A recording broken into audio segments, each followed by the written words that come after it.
Today, I'll be showing you guys this very famous pastry. Now, this brand, Dao Xiangcun, which means the village of rice fragrance, has been around in Beijing for hundreds of years. It's definitely a household name. And this is one of their most famous pastries. It's made of puff pastry and date paste. Let's open up the package.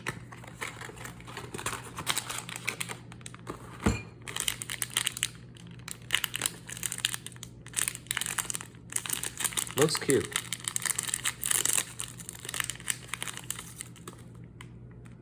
Yum, look at that.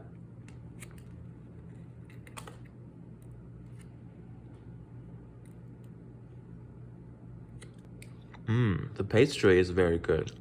And the date paste has a very strong date smell, but it's not overly sweet. Well, I definitely love this. Give it a try.